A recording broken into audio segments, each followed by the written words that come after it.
Булгар дәүләте татар тарихында нинди урын алып тора? Ни өчен тарихи чыганакларда әлеге чор турында мәгълүмат бик аз? Милләтебезнең үткәненә багышланган тапшырулар сериясын дәвам иттерәбез. Эфирда Таяну нуктасы тапшыруы, студиядә Алмаз Гафиятов исәнмесез.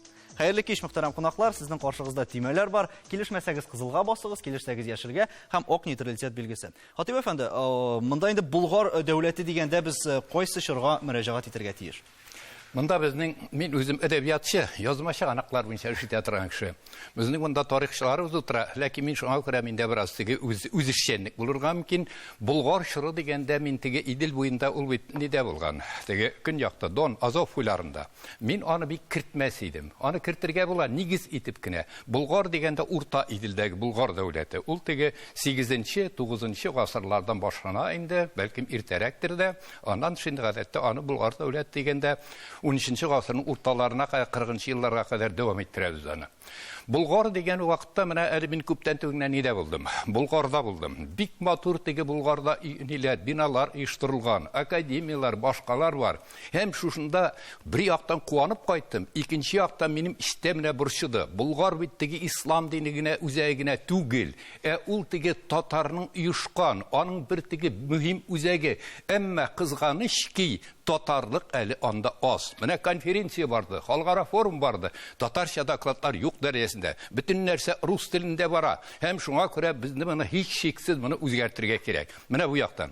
Аннан соң Булгарда менә кай вакыт безнең теге чыганаклар бармы, юкмы дип әйтәләр.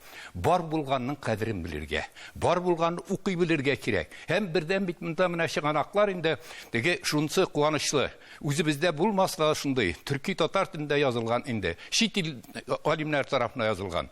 Аннан шул тегән иләрдән анда Ибн Фатланнар, аннан соң хәзер башкалар, көн башдан Карпинилар, башкалар килгәндә язганнар.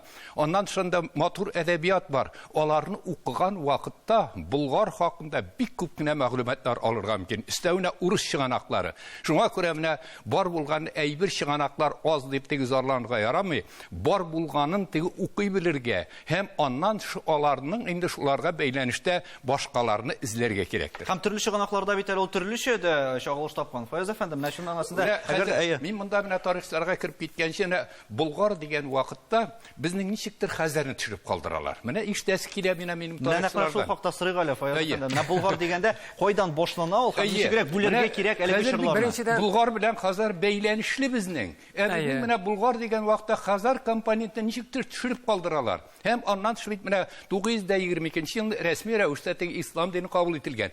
Бит Идел буенда беренче теге безнең әби бабаларыбыз да катнашкан Хазар дәүләтендә 737 елда рәсми рәвештә ислам дине кабул ителгән. Бу ничектер игътибардан читтә кала. Менә мин иштәсе килә безнең тарихчыларга. Хәзер беренче сорауга җавапны бераз тулыландырырга телим. Хатип абый әйтеп китте чыганаклар турында, әйме, ул чыннан да шулай. Безнең бердән-бер әйтергә кирәк, чит дәүләтләрдән безнең Булгар илендә булган кеше әле монголларга кадәр Ибн Фатлан. Шул Ибн Фатлан язмалары басылган инде, аны 19нчы гасырда да беләләр иде. Бераз өлешен аннан соң ул мәфәттә табылды. Һәм хәзергә тикле аны өйрәнү дәвам итә. Һәр тарихчы аны үзенчә аңлатырга тырыша, чөнки анда аңлашылмаган урыннар күп, аны өйрәнергә кирәк. Әмма һаман ел сайын тулыланып бара торган бер чыганакларның бер өлеше бар. Ул археология. Ул безгә бик күп нәрсәләр турында сөйли. Шулай ук аны укый белергә генә кирәк, археологик материалларны, язма чыганакларны укый белгән кебек. Хазарлардагы булгарларга килсәк, ул чыннан да без аны онытмыйбыз. Һәр хәлдә ислам динен кабул итүне карагыз. Без әйтәбез, 922 елда инде Алмуш үзе ислам динен кабул иткән була.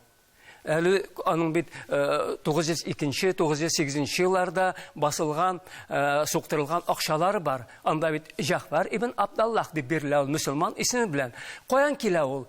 Чөнки булгарлар Хәзәр каганатыннан башлыча шул дәүләттән килеп утыралар монда, аларның бер өлеше инде мөселман булырга бик мөмкин. Һәр хәлдә соңгы елларда Хәзәр Каганатның тарихы белән шөгыльләнүче археологлар мөселман зиратлары таптылар ул тирәдә, Дон буйларында. Дини темаларга әле без тукталырбыз, шул милләт мәсьәләсенә дә. Гайрат әфәнде, менә шуннан да кайда барып тоташаның нигезе без барыбер әйтмәдек. Кайсы чордан нәкъ менә Болгар чоры башлана дип әйтергә мөмкин. Чөнки шул ук төрле чыганакларда ул төрлечә фаразлана. Без бу сорауга килгәндә, әлбәттә, нинди Болгар турында сөйләбез дигән Хатип абый әйтмешли, аңа ашылырга тиеш. Бар бийек Болгар чоры, ул Кубрат ханына караган Азов буенда, һәм Болгар дәүләте Идел буенда. Идел буенда һәм Болгар дәүләте дигәндә, әлбәттә, алар арасында да шундый ук бәйләнеш бар. Ул берсе-берсеннән үсеше һәм бәйләнештә үсешендә барлыкка килгән процесслар, төрки халыкларын менә бу көн Чыгыш Европага карый торган. Шул ук мәсьәләгә килгәндә, без аңлыйбыз, болгарларның июшу һәм аларның мәдәнияте археологик материаллар аркылы күренә торган. Алар үзенең нигезен алалар Хазар каганаты вакытында. Һәм менә бу болгарларның үзенчәлеге, аларның рухи һәм матди дөньясын күрсәтә торган материаллар, археологик материаллар буенча бик ачык күренә, менә шул 8-9 гасырларда формага барлыкка килеп, һәм шул чордан без аны бар дип әйтәләр.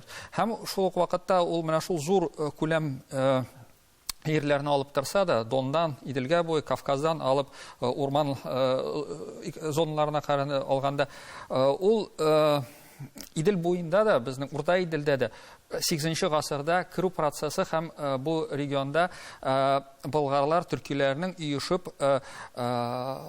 Ибн Фадлан килү вакытында дәүләт оештырылык дәрәҗәгә үсеше җитә. Ул вакытта, әлбәттә, ул без күрәбез монда зур-зур төркемләр, алар үзләренең матди мирасын калдырганнар, ул аларның яшәү урыннары, шәһәрләр,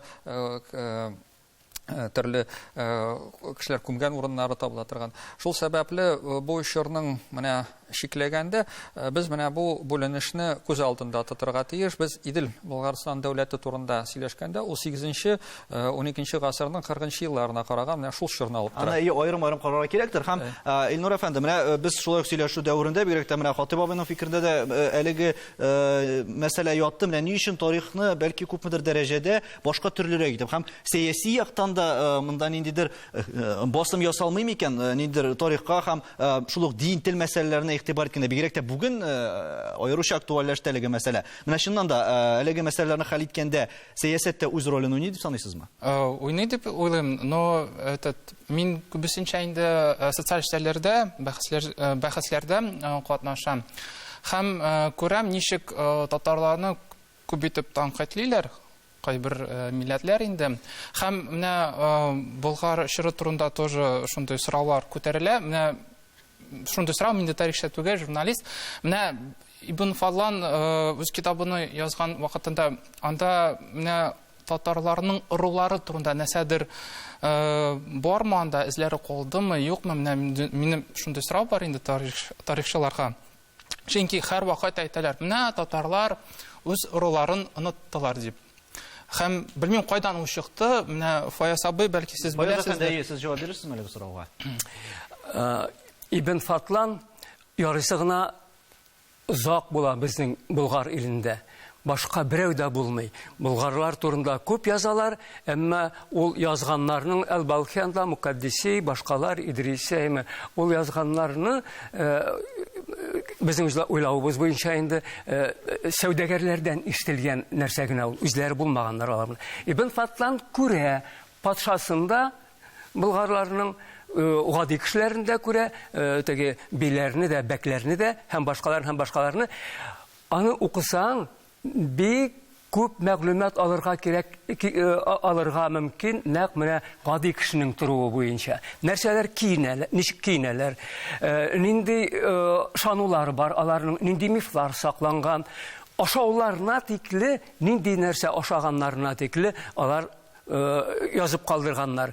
Аннан соң төрле шөгыльләре, һөнәрчелек кенә түгел, урманнарда нинди хайваннар тоталар, нинди башка төрле шөгыльләре булган, бөтенесе анда бар. Шуңа күрә кызганычка каршы без археологлар менә ул нәрсәләргә артык игътибар гына итмибез. Ләкин алар төп менә шул образларны формалаштыруда төп нигездә булып торырга мөмкин бит инде. Хатип әфәнде, менә әлеге шул һөнәрчелек, аларның сөйләшүләре, үзара аралашулары һәм башка ниндидер менә көнкүреш мисалларыннан сезнең күз алдыгызда нинди образ килеп туа? Нинди образ дигән менә әле Болгар чоры хакында сүз барганда, гәрчә бераз соңрак булса да, 12нче йөздә Әл-Гарнати бар бит. Әл-Гарнати озак яшәп китә. Һәм аның Әл-Гарнатиның канны аның менә шушны аның язмаларында бик күп кенә теге материаллар, теге Болгар галим белән шурашуларын яза, кызганыч табылмаса да. Хәзер әле мин монда теге көн күрешенә кергәнче бер моментны менә без тарих хакында сүз алып барган вакыт тарих дибез. Бит тарих ул теге гражданлык тарихына түгел. Тарих дигәндә мин күз алдына кертәм аның сәнгатендә, аның мифологиясында, аның әдәбиятында, аның башкасында. Менә шу Болгар чоры дигән вакытта Болгар чорында бит язма культура зур үсеш алган. Язма культура бирдә хәзер менә шушыннан һәм менә шушы вакытта безнең шәрык дөньясы ул вакытта, гарәп фарсы дөньясы, ул дөньяның иң алга киткән цивилизация үзәге. Һәм димәк алар белән тыгыз бәйләнештә тагын менә шунда бер кызыклы момент бит әле.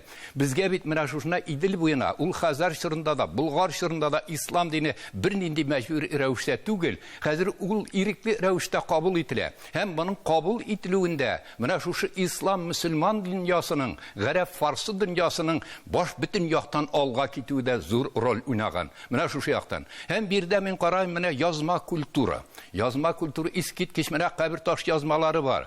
Аннан хәзер анда Әт-Тирьякыл Кәбирнең теге таштим бит Булгари. Хәзер шуны аны бастырган медицина буенча. Ул бит менә заманда Әхмәт Халидов, Мирқасим Госмановны бастырып чыгарды. Ул заманда теге ниләрдән Әбу Галисина һәм башкаларның хезмәтләре белән аның шушы медицина буенча хезмәте бергә укылып йөри. Һәм бу чорда менә безгә килеп җиткән әдәбияткәрләр бар. Һәм аларның менә берсе Дауд Саксиның, Дауд Сөләйман Саксиның 12нче йөздә. Аның әле гарәпчә бер кулъязмасы табылган Төркиядә. Аның бер өлеше басылды, калган тикшермән күп кенә аның хезмәтләре басымна. Һәм менә бу чорның хәзер шушыннан ниндилеген инде Кулгалинең Кысса Юсуф әсәре күрсәтә.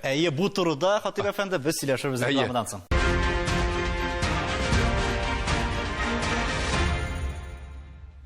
Татарстан Яңа гасыр телеканалында Таяны ноктасы тапшыру Болгар дәүләте турында сөйләшәбез. Хатип әфәнде сөйли башлаган идегез, нәкъ менә әдәбиятка басып һәм Кулгалинең Кысса Юсуф турында сүз барды. Монда бит шул ук әсәрләр буенча да менә без чыганаклар аз дибез. Шул әсәрләр буенча да, андагы моментлар буенча да ничектер һаман да шул ук образга әйләнеп кайтсак инде тулай андагы тормышны, көнкүрешне күз алла була. Бу чорда менә күз алланы әсәрләре, язма әдәбият, төрле чыганаклар тулы канлы тормыш белән яшәгәннәр. Хәзер бирдә шунысы күчмә тормыш белән алып күчмә тормышта яшәүчеләр аз. Инде күпчелеге утрак тормышка күчкән. Шәһәр халкы һәм менә шундый бер теория бар. Язма культураның тууы һәм үсү өчен төп шартларның берсе шәһәр. Утрак тормыш, сәүдә, һөнәрчелек һәм бирдә барса булган. Һәм аннан менә мондагы кешеләр бит теге үзләренең телләреннән тыш, телләрне, гарәп, фарсы телләрен белгәннәр, күршедәге телләрен дә белгәндер. Һәм аннан хәбәрдар. Менә Таштин Булгариның Әт-Тирьякыл Кәбирен актарган вакытта, кара, бу бөтенесен хәзер күбесен белә. Ул теге гарәп, фарсы дөньясындагы әсәрләрне. Аннан соң хәзер алып карасаң, ул Кысса Юсуфны, Кысса Юсуф җәмәгать әле без тиешенчә аңлап тора алганбыз юк. Ул әдәби әсәренә түгел, ул фәлсәфәдә, ул тарихта, ул инде башка теге политиканы, сәясәтне өйрәнү ягыннан да. Гаҗәеп менә ул бит теге бер кешенең генә әгәр дә шушыннан бер кешенең үзенең башыннан гына чыгарып язмаган, шушында тормышта яшәгән икән, шушы тормыштагы дәрәҗәне, аның интеллектуаль дәрәҗәсен ул үз әсәрендә чагылдырган. Шуңа күрә менә минем күз алдына бу чордагы кешеләр инде шактый алга киткән, һөнәрендә белгән, уку язуында, башкасында белгән. Тагын бер нәрсә. Айрат әфәндегә дә сүз бирик әле. Менә монда димәк, әлеге чорда нәкъ менә цивилизацияның шишмә башы дип атап буламы безнең халык өчен? Әлбәттә, ул вакытта барлыкка килгән рухи үзгәрешләр, ул вакытта барлыкка килгән көнкүреш, ул Идел буендагы төркиләрнең һәм татарларның хәзерге көндә дә көнкүрешендә без бик ачык күрәбез аларны.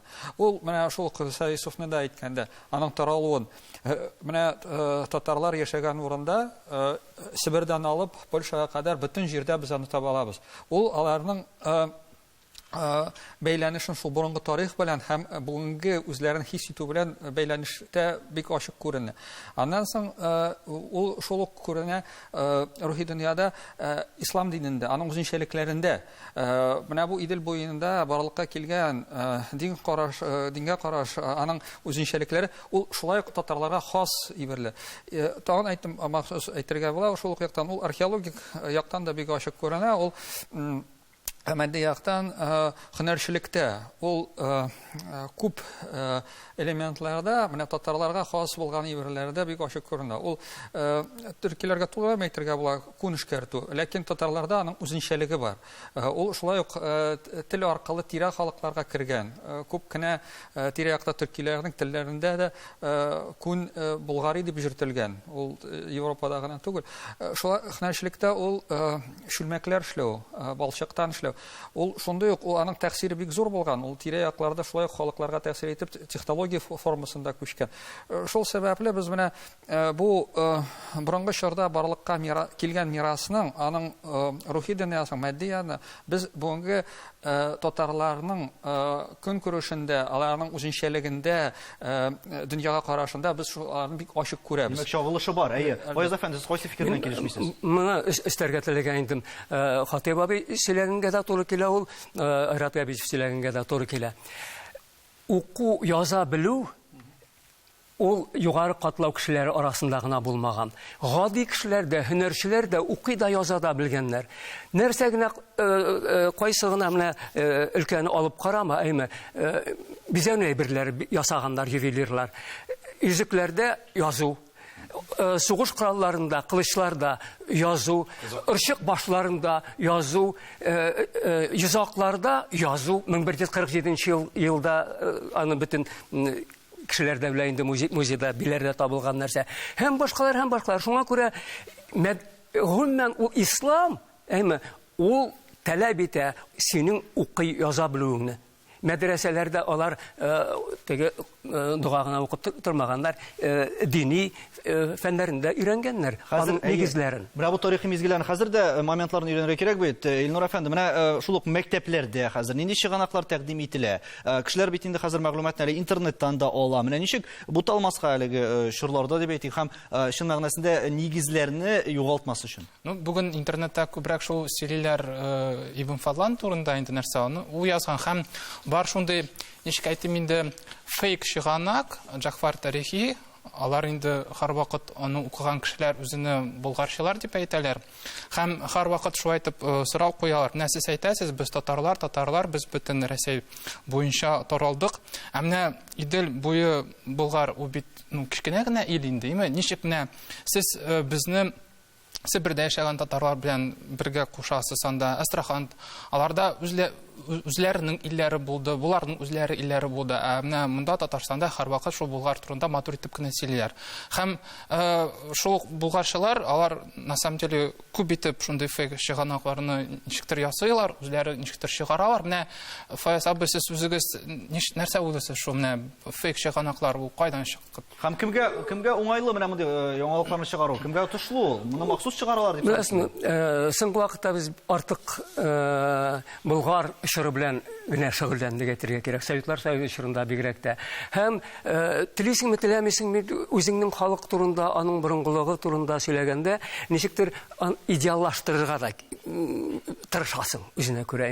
Дәреслектәрдә бигрәк тә чагыла ул. Менә шуның бер чагылышы түгел микән ул Җафар тарихы дип карыйм инде мин аны. Без тарихчылар, археологлар да инде ул чыганакка, мин аны кужияләр өчен әйтәм, таянмаска тырышабыз. Анда бик күп дөрес нәрсәләр бар кебек тоела. Әмма ул дөрес нәрсәләр бит Җафар тарихында гына түгел, ел язмаларда, рус ел язмаларында, көнчыгыш авторларының әсәрләрендә дә бар. Һәм без бүген еш мөрәҗәгать итә торган тел мәсьәләсенә мөнәсәбәт нинди булган икән, Хатип әфәнде, ул елларда без әйттек инде дин дип, милләт дип, менә телгә һәм милләт белән ничек нинди мөнәсәбәттә булганнар икән? Мәсьәләсенә менә телнең ниндилеген шул чордагы язма истәлекләр. Шул ук мәсәлән Кисса Юсуфны алып карыйк. Кисса Юсуф әсәре гәрчә анда теге гомум төрки менә шундый язма теленә хас элементлар булса да, ул бүгенге татар укучысына аңлайышлы. Bir 70-80%-ка аңлайышлы. Бу үзе күрсәтә. Аннан соң хәзер кабер таш язмаларында бит таштан алынган шушындай татар сүзләре, татар гыйбарәләре бар. Булар ук күрсәтеп тора. Һәм шуннан да менә безнең кай вакыт була теге Чуаш ягына монда кирип китәргә, Чуашларның да әйбе бабалары яшәгәндер. Монда төп менә безнең иске татар теле дип әйтә алабыз. Татар безнең язма теле инде шушы вакыттан формалаша башлаган. Һәм аннан шунда теге ничек дип әйтергә, борынгы төрки элементларын, әле борынгы төрки буенча сөйләшү булыр. Анда аларга таянган, ләкин бу чорда менә бер этап булган. Инде ул тагын да менә аның шушы язма теленең безнең татар, иске татар язма теленең яңа бер этабы Алтын Урда чоры. Алтын Урда менә син монда сорауыңа да җавап теге. Алтын Урда чоры бөтенләй ул Идел буендагы тарихны, аның ичке рухи дөньясын үзгәртә. Һәм әйтергә кирәк, Алтын Урда чоры татар тарихында, татарның халык тарихында, дәүләтчелек тарихында, аның мәдәни интеллектуаль үсешендә гаять мөһим алып торган бер чор. Әгәр дә инде без әкренләп нәтиҗә ясый башласак, Айрат әфәнде, менә ул бит инде без әйтәбез, шундый безнең татар халкы өчен бик мөһим чор дип әйтәбез. Менә сез ничек уйлыйсыз? Ни өчен таркалган ул? Ни өчен ул сакланып калмаган? Әлеге нәрсә белән бәйле ул? Монда бу сорауга килгәндә әйтергә кирәк, бу чорның тәэсире Идел буенда, урта Идел белән генә бәйле түгел. Без менә бүгенге көндә археологик материаллар буенча, чыганаклар буенча бик ачык күрәбез. Бу Болгар чорында барлыкка килгән дөньяның ул мәдәнияте дә, матди дөньясы да, ул Балтик диңгезенә кадәр Идел буйлап барып җитә. Без берничә яшәү урыннарын күрәбез. Аларның таралуын ул карый 10нчы гасырларга алып 11нче гасырларны кертә. Без аны күрәбез Пермьгә кадәр. Менә Пермь кырыенда Рождественское дигән городище бар. Шәһәрчек. Шул шәһәрчек урыны шулай 11нче гасырлар. Без ул тәэсирне күрәбез Вятка буйлап, хәзерге Ижау буйларында. Без бик күп Болгар чорына караган кеше яшәү урыннары, шәһәрләр, авыллар урыннан Астрахань өлкәсендә таптык. Менә Астрахань шәһәренең үзенең эчендә Машаик дигән бер урын бар. Анда татарлар бүгенге көндә дә яши, анда мәчет тә тора. Анда үзлексез дип әйтергә була, 9нчы гасырдан алып Болгар чорында барлыкка килгән яшәү урыны булып килә. Ул бүгендә дә шул ук урын белән бәйле. Без аны Себердә дә, Уралда да шулай ачык күрә алабыз. Ул таралу процессы, ул соңгы вакытта барлыкка килгән бер түгел. Ул болгарларның, алар белән бәйле булган татарларның ул яшәү рәвеше. Һәм без бүгенге көндә дә менә булай киң таралган татар халкы белән кешеләрне, татарларны без шул чордан менә ул материаллар аркылы, археология, язма чыганаклар аркылы бик ачык күрәбез. Аның дәлилләү материаллары фәнни эшләрдә, төрле китапларда шулай ачык күрсәтелгән. Шуның өчен минем әйтәсе килә, без бу чорны алганда аны ничектер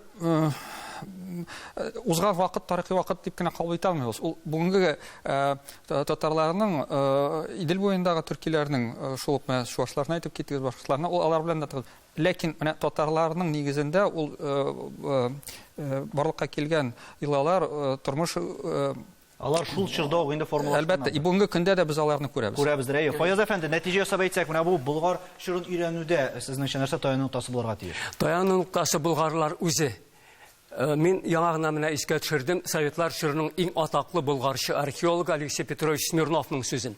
Болгар тарихын белмичә, без үзебезнең күрше фин-угорларның тарихында, урысларның тарихында, Киев Руси һәм рус князьлекләре, алай гына түгел, Көнчыгыш халыкларының, Урта Азия, якын көнчыгыш халыкларының тарихында яза алмыйбыз, диде ул. Һәм дөрес әйтте. Ул чыннан да шулай. Чөнки Болгар иле бүтін менә шушы ул вакыттагы ичке дөнья диләрме инде бәйләнештә була. Европа, Азия, Евразия күләмендәге дөнья күләм атаклы дәүләт булган. Булгар искиткеч зур роль уйнаган татар халкын борынгы тарихында. Ләкин аның ролен абсолютлаштырырга ярамый. Ул бер менә тарихыбызның мөһим бер өлеше, мөһим бер этабы, аннан безнең башкалары башлана. Менә шушы тарихи хакыйкатьне кайберләребез онытып, инде Булгарны теге абсолютлаштыра. Аның ролен татартан. Бу бөтенләй ялгыш караш. Андый тарихчылар хәзер юк инде. Безнең вакыт төгәлләнде кызганычка каршы. Димәк, тарихыбыз бик бай, инде төрле чорлар буенча чыганакларыбыз гына бик аз булырга мөмкин. Иң мөһиме, үткәнебезне онытмасак иде. Исәнлектә күрешергә язсын.